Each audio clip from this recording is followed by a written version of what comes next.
میں تو مقتل میں بھی قسمت کا سکندر نکلا، قرۂ فال میرے نام کا اکثر نکلا، شہر والوں کی محبت کا قائل ہوں مگر میں نے جس ہاتھ کو چوما وہی خنجر نکلا۔ چنوتی مول لیا نہیں جاتا کبھی، بلکہ ہم چنوتی دیتے ہیں۔ ان لوگوں سے ہم کو کیا چنوتی مول لینا ہے جن کی کوئی حیثیت ہی نہیں ہے۔ حضور کی شان میں، اسلام کی شان میں، قرآن کی شان میں، رب تعالیٰ کی شان میں یہ بکواس کر کے ایسا زہریلا ماحول بنا چکے کہ اب سیکولر نام کا کوئی نظر بھی نہیں آتا۔ میں تو ان لوگوں کے بارے میں ہمیشہ کہتا آیا ہوں، بیل گاڑی کے نیچے چلنے والے اس کتے کی طرح ہیں جو کتا یہ سمجھتا ہے کہ پوری گاڑی میں چلا رہا ہوں۔ جب بیل گزر جاتے ہیں نا تب سمجھ میں آتا ہے کہ کتا نہیں چلا رہا تھا، اس کو تو کوئی اور چلا رہا تھا۔ مسلمانوں اگر انتظار کرتے رہو گے حالات سازگار ہو جائیں، مر جاؤ گے اور کچھ نہیں ہونا ہے۔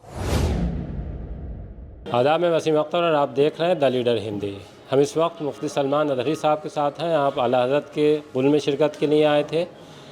زیادہ ان کے بارے میں آپ جانتے ہی ہیں، میں سیدھے ان سے روبرو ہوتا ہوں۔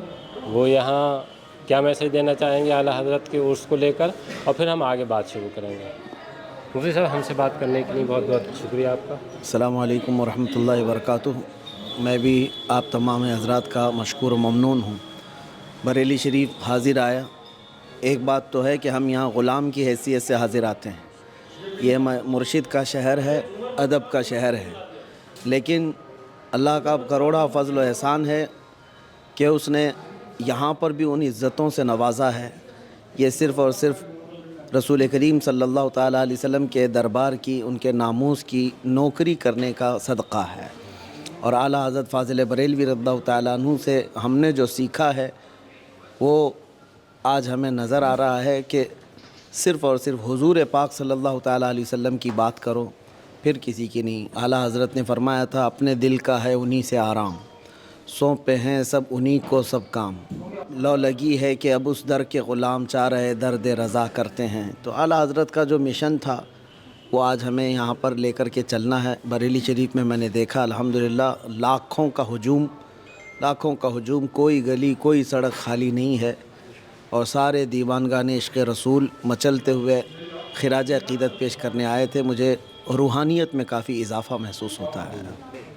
مفتی صاحب، جیسے دیکھا ہی گیا ہے کہ کئی ایسے معاملے آئے کہ جیسے آپ دین پہ زیادہ آپ کا فوکس رہتا ہے، اور آپ جو راہیں روشن کرنے والا کام کرتے ہیں، جو صحیح بات ہوتی ہے وہ بتاتے ہیں، لیکن بیچ بیچ میں اس طرح کے معاملے بھی آئے کہ جیسے باگیشور دھام سے جڑا ہو، اس کے پیچھے مقصد یہ رہا کہ جو غلط چیزیں ہو رہی ہیں ان کو ٹھیک کرنا ہے، یا ایسے لوگوں سے آپ کو چنوتی مول لینے میں مزہ آتا ہے؟ دیکھیے، چنوتی مول لیا نہیں جاتا کبھی۔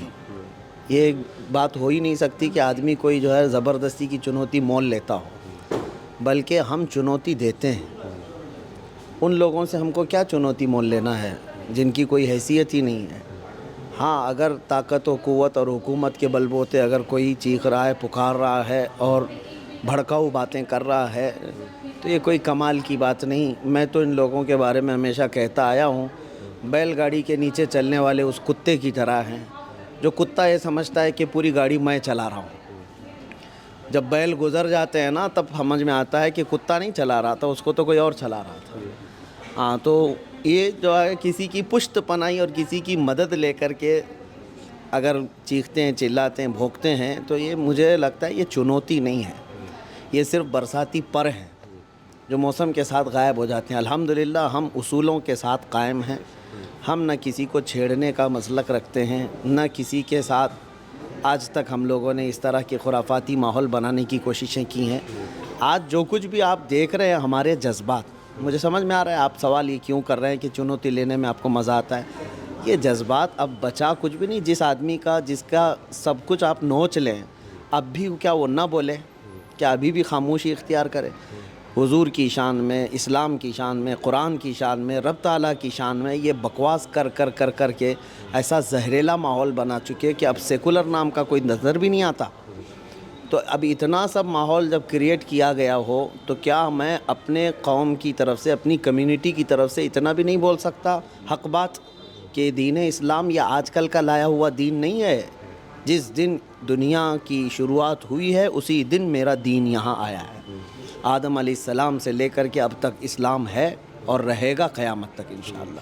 بس یہی ہمارا میسیج ہے. باقی اور کسی کو چھیڑنا یا ان کو زبردستی اکسانا یہ ہمارا یہ طور طریقہ نہیں اور نہ ہی میرا مشن ہے یہ. نہیں، جیسے دیکھا یہ گیا کہ باگیشور دھام جس طرح سے علم غیب کی بات کرتے ہیں، پھر بیچ میں آپ کی طرف سے رد عمل آیا، تو اس سے جیسے دیکھا یہ ہے کہ ان کی جو ایک فالوور ہے یا ان کو جو ماننے والے ہیں، ان کی بھیڑ ہے، وہ اس پہ کوئی فرق نہیں پڑ رہا ہے. میرے بھائی انت بھکتوں کی جو ہے نا تعداد کا کوئی اعتبار نہیں ہوتا، ہر جگہ جمع ہوتے ہیں. آپ کہہ رہے ہیں علم غیب کی بات، علم غیب تھوڑی نا اس کو کہتے ہیں. یہ علم غیب نہیں ہے چٹھی نکال کر کے دکھانا. اس سے بڑے بڑے جادو بھی ہونے والے ہیں. اسی لیے میں کہتا ہوں یہ تو ابھی چھوٹا دجال ہے. ہم نے 1400 سال پہلے سے حضور صلی اللہ تعالیٰ علیہ وسلم سے سنا ہے، حدیثیں ہیں کہ ایک دور ایسا بھی آئے گا، اتنا بڑا دجال آئے گا کہ وہ بارش برسا کے بھی دکھائے گا، سبزہ اگا کر کے بھی دکھائے گا، کسی کو چیر کر کے مار کر کے پھر زندہ کر کے بھی دکھائے گا. تو ہمارا یقین ان تمام چیزوں پر نہیں ہے، ہمارا یقین رب العالمین کی ذات پر ہے. یہ ساری قوتوں کا مالک اللہ رب العزت ہے. تو یہ علم غیب نہیں ہے. شعبدہ بازی کرنا، جادوگری کرنا، یہ تو ہمارے ہندوستان میں برسوں سے چلا ہوا ہے. اور اگر کوئی کر کے دکھا دیتا ہے تو مطلب کسی کے نزدیک بھگوان ہوتا ہے تو مجھے اس سے کوئی مطلب نہیں ہے، لیکن میرے نزدیک کبھی نہیں ہو سکتا. ہاں، جس طرح سے وہ ہندو راشٹر کی بات کرتے ہیں کہ یہ دیش جو ہے ایک دن نہیں بلکہ اب تو دعویٰ یہ کیا جانے لگا ہے کہ ہندو راشٹر بن گیا ہے. بن رہا ہے کیا؟ بن چکا ہے. ان کے حساب سے تو سب کچھ ہو چکا ہے. ہمیں کیا اس سے فرق ہے؟ ان کو یہ جو باتیں ہیں یہ صرف اور صرف اکسانے کے لیے ہے اور پوری کمیونٹی کے اوپر یہ سیاسی روٹیاں سیکنے کے لیے ہے. میں حقیقی بات بتاؤں کہ یہ لوگ ان تمام معاملات میں کوئی سیریس نہیں ہے، کوئی سیریس نہیں ہے. نہ ان کو ہندو راشٹر سے مطلب ہے اور نہ ہی کوئی. یہ اندرونی طور پر سب صرف اور صرف لوگوں کے جذبات سے کھیل کر اپنے ووٹ اور اپنی جماعت کو متحد رکھنے کی کوششیں کرتے ہیں. اور میں تو یہی کہتا ہوں آج بھی ہمارے لیے تو یہ بات ہے کہ ہم تو ٹوٹی پوٹی جماعت کے ہیں. 14% تمہاری تعداد کے حساب سے ہندوستان میں ہیں، لیکن پھر بھی اپنی قوم کو، تمہاری پوری قوم کو ڈرانے کے لیے ہمارا ہی نام استعمال کرنا پڑتا ہے. ہاں، کچھ بات تو ہے کہ مٹتی نہیں ہستی ہماری، صدیوں رہا ہے دشمن دور زماں ہمارا. ہاں، تو یہ ہمارے لیے کوئی مسئلہ نہیں ہے. وہ اس طرح کی بہت ساری باتیں بہت برسوں سے آئی ہیں، آتی رہیں گی، لیکن اسلام پہلے بھی اسی طرح لہلہاتا تھا، ہے اور رہے گا انشاءاللہ. جیسے ہر طرف سے یہ آواز آ رہی ہے کہ ماحول جو ہے، حالات ہیں، وہ سازگار نہیں ہیں، لیکن ان کا حل کیا ہے؟ یہ جملہ جو ہے نا، آپ اپنے باپ سے، اپنے دادا سے بھی پوچھے ہوتے نا تو وہ بھی یہی کہتے ہیں. ان کے زمانے میں بھی حالات سازگار نہیں تھے. ان کے داداؤں سے بھی پوچھے ہوتے تو وہ بھی یہی بولتے حالات سازگار نہیں تھے. تو یہ جو ہے نا 1400 سال سے یہ جملہ تو چلا آ رہا ہے حالات سازگار نہیں تھے. آج آپ کہہ رہے ہیں حالات سازگار نہیں تھے. کربلا کے میدان میں کیا حالات سازگار تھے؟ حضور پاک صلی اللہ تعالیٰ علیہ وسلم جب بدر کے لیے نکلے تھے حالات سازگار تھے؟ احد کے میدان میں کیا حالات سازگار تھے؟ حالات کے سازگار ہونے کا یہ جو مسئلہ لوگوں کے دماغ میں ڈالا گیا ہے مسلمانوں کو، میں نکالنا چاہتا ہوں کہ نکالو. ستیزہ کار رہا ہے ازل سے تا امروز، شرار بولہبی سے چراغ مصطفی. ہمیشہ یہ حق و باطل کی جنگ چلتی رہی ہے اور ہم جو ہے اس مسلک کے ماننے والے ہیں کہ ہم کوانٹیٹی نہیں دیکھتے، کوالٹی دیکھتے ہیں. ہاں، حضور پاک صلی اللہ تعالیٰ علیہ وسلم کے سپاہی ایمان اور یقین کے ساتھ رہتے ہیں. وہ تعداد پہ، اسباب پہ اور یہ تمام ساز و سامان پہ بھروسہ کر کے نہیں جیتے. آج بھی جو آپ کہہ رہے ہیں حالات سازگار، یہ ہر زمانے میں حالات سازگار ہمارے لیے رہے ہی نہیں، کبھی نہیں رہے. حالات سازگار کبھی نہیں ہوں گے. اور اسی لیے آپ کو اور دوسرے لوگوں کو میں میسیج یہ دینا چاہوں گا، مسلمانوں اگر انتظار کرتے رہو گے حالات سازگار ہو جائیں، مر جاؤ گے اور کچھ نہیں ہونا ہے. گاڑی چلانا سیکھنا ہے تو ٹرافک میں ہی چلانا ہوگا، سیکھ جاؤ گے. اور انہی حالات میں آپ کو چل کر کے بتانا ہے کہ ایمان کی طاقت کیا ہے. نہیں، جیسے کیا مطلب نہیں سمجھ پایا کہ کیا مسلمان میں نے کریں؟ میسیج یہی دیا ہے آپ کو، حالات سازگار ہونے کا دعویٰ، یہ جو نعرہ ہے اس کو ذہن سے نکالو. اور یہ کبھی سازگار نہیں ہوں گے ہمارے لیے. انہی حالات کے درمیان ہم کو ہمارے ایمان کے ساتھ جمے رہنا ہے. ہمیں ہمارے اخلاق کو چھوڑنا نہیں ہے. ہمیں حضور پاک کی سنتوں سے دور ہونا نہیں ہے. آندھیاں آ جائیں، طوفان آ جائے تو کیا آپ اپنا گھر چھوڑ کے بھاگ جائیں گے؟ اسی طرح سے اگر آج حالات سازگار کے طور پر آپ سمجھ رہے ہیں تو آپ کو نہ دین سے ہٹنے کی ضرورت ہے نہ حضور کے اخلاق سے ہٹنے کی ضرورت ہے. آج بھی حضور کے اخلاق پر قائم رہو, حالات آئیں گے اور بدل جائیں گے انشاءاللہ. لیکن پولیٹیکل اس کی بات ہو رہی ہے کہ جس طرح سے پولیٹیکل ایک ماحول بنا ہے اس کو لے کر تمام طرح سے سوال کھڑے کیے جا رہے ہیں اور ہر طرف سے یہ آواز آ رہی ہے کہ شاید یہ ماحول اب بدلے گا نہیں. آپ کو اگر میں بتاؤں یہ پولیٹیکل ماحول اتنا بنایا گیا ہے, ایسا ہو گیا ہے, زہر ہو گیا ہے, ٹھیک ہے, آپ نے تاریخ پڑھی ہے, چنگیز خان سے زیادہ تو حالات خراب نہیں کیے گئے ہوں گے ابھی, ہلاکو سے زیادہ تو بربادیاں نہیں کی گئی ہوں گی ابھی. انہوں نے تو پورے ہماری کھوپڑیوں سے مینار بنا دیے تھے, ہمارے خون سے تو بغداد کو نہلا دیا تھا. تو یہ سب تو ظلم دیکھا ہے ہماری تاریخ نے. تو اب پولیٹیکل اعتبار سے اگر یہ اتنا سب کچھ بنا چکے ہیں تو میں آپ کو ایک بات بتاتا ہوں. 100 سال پہلے 1925 کی بات کر رہا ہوں میں آپ کو. حجت الاسلام علامہ حامد رضا خان رحمۃ اللہ علیہ کا خطبہ ہے, ایک خطبہ صدارت. آپ نے کسی ایک کانفرنس میں خطبہ دیا تھا, یہ اس کی باتیں آپ پڑھیں تو آپ کو ایسا لگے گا وہ اس زمانے کی بات کر رہے ہیں, ابھی 2023 کی بات کر رہے ہیں. اس وقت 1925 میں انہوں نے فرمایا کہ حالات ایسے ہو گئے ہیں کہ ان لوگوں نے سیاسی ماحول بنا دیا ہے, جگہ جگہ قتل کے منصوبے ہو رہے ہیں, مسلمانوں کا بہشکار کرنے کے پلان ہیں, منصوبے ہیں, جماعتیں ہیں. یہ ساری باتیں وہ پڑھنے کے بعد میں نے سوچا 1925 میں یہ حالات تھے تو 2023 میں بدلے کہاں ہیں؟ اور اگر 100 سال پہلے بھی ایسا ہی تھا تب بھی اسلام ایسے ہی تھا, چل رہا تھا ہماری سب کچھ, تو پھر اب مجھے ڈر نہیں ہے. آج بھی یہ جتنا بھونکنا ہے بھونک لیں, اسلام صبح قیامت تک چلے گا انشاءاللہ. جو سیاسی لڑائی ہے وہ مسلمانوں کو خود لڑنی پڑے گی اور اس دور سے ہٹ کر اپنے آپ کو سیف کر سکتے ہیں. اب دیکھیے ایک سیاست کا ایک موضوع الگ ہے, مسلمانوں کو سیاسی شعور بیدار کر لینا چاہیے. اب تک یہ بہت غلامی کے دور میں گزرتے گئے اور ان کا مائنڈ ایسا بنا دیا گیا ہے کہ اب ان کو ایسا لگتا ہے کہ جیسے دماغ میں یہ بٹھا دیا گیا بی جے پی اور کانگریس, یہ سمجھنے لگ گئے کہ بی جے پی موت کا فرشتہ, کانگریس جو ہے امن کا مسیحا. دونوں بھی میں نہیں مانتا, نہ یہ موت لا سکتے ہیں اور نہ یہ امن لا سکتے ہیں, ہمارے لیے نہیں. آپ کو اپنا سیاسی شعور بیدار کرنا ہے. یہ سب جو ہے نا لالی پاپ دے کر کے ہمارے ساتھ کھیلنے والے ہیں جو 70 سال سے کھیلتے آئے. مسلمانوں کو نہ ہی یہ آگے بڑھنے دیا, نہ قیادت کرنے دیا, اور نہ ہی اپنی کمیونٹی کی طرف سے آئے ہوئے مسائل کو آپ آگے تک بات کرنے کی انہوں نے کبھی ہمت جٹائی. دوسرے سارے لوگوں کے ان کو راضی رکھنے کے لیے یہ سب کچھ کرنے کو تیار, لیکن مسلمانوں کے بارے میں ان کو پتہ ہے یہ چھوٹی چھوٹی چیزوں پہ راضی ہو جائیں گے. ہاں, ان کے اوپر جو کچھ بھی بلا آئے گی ہم نہیں بولیں گے پارلیمنٹ میں, ان کو بعد میں ہم گھر پہ بلا کے دعوت کر کے منا لیں گے. یہ سیاست چلتی ہے. اس کے لیے مسلمانوں کو چاہیے کہ اپنا سیاسی شعور بدلیں اور اپنی سیاست کی لڑائی وہ خود لڑیں.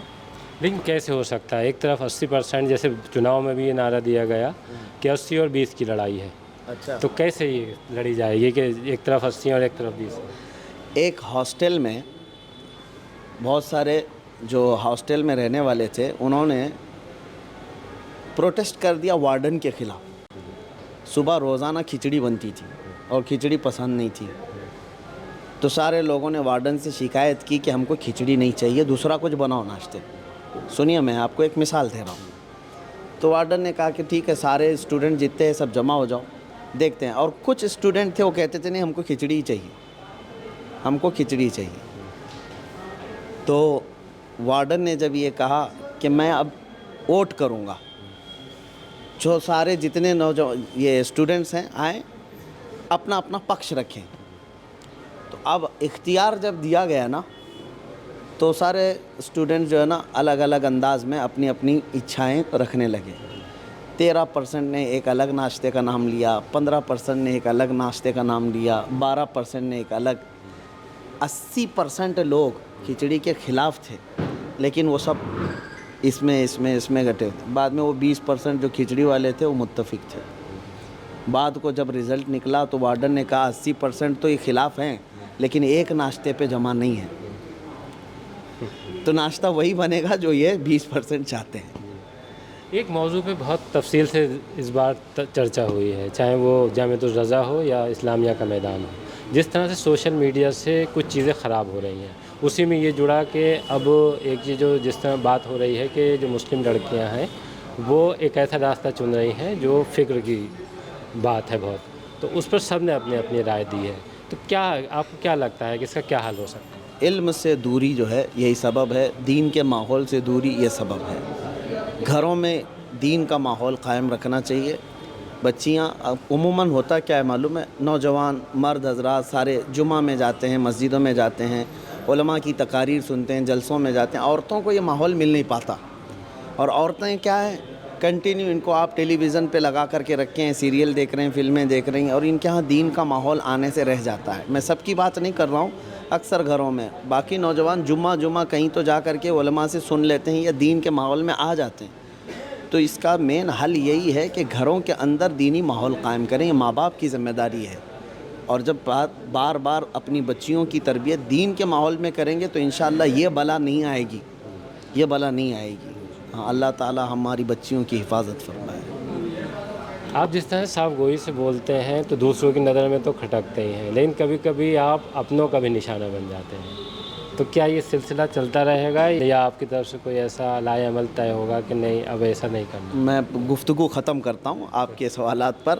فراز کا ایک شعر ہے، میں تو مقتل میں بھی قسمت کا سکندر نکلا، قرۂ فال میرے نام کا اکثر نکلا، شہر والوں کی محبت کا قائل ہوں مگر میں نے جس ہاتھ کو چوما وہی خنجر نکلا۔ یہ فراز نے کہا تھا، تو اس سے ہوتا کچھ نہیں ہے۔ ہاں، لیکن اپنوں کی آپ بتا رہے ہیں نشانہ، تو ہو سکتا ہے وہ محبت میں یا کسی طرح میری اصلاح کے لیے کرتے ہوں، میں ان سے بیزار نہیں ہوں اور نہ ہی ان سے میرا کوئی مسئلہ ہے۔ ہاں، اور دوسروں کے نظروں میں اگر کھٹکتا ہے تو کھٹکتا رہنے دیں، کوئی مسئلہ نہیں ہے، اور یہی چیز دین کی خدمت کے لیے ہمارے لیے کافی ہے۔ اللہ تبارک و تعالی ہمیں اسی طرح سے بنائے رکھے کہ دشمنان رسول کے لیے ہم کبھی نرم نہ ہوں، اور اپنوں کے لیے اللہ تعالی ہمیشہ ہمیں نرم رکھے۔ دین ابھی آپ نے مفتی سلمان اظہری کو سنا، انہوں نے بالکل صاف میسیج دے دیا ہے اپنوں کے لیے بھی اور ان لوگوں کے لیے بھی جو آپ کو نشانہ بناتے ہیں۔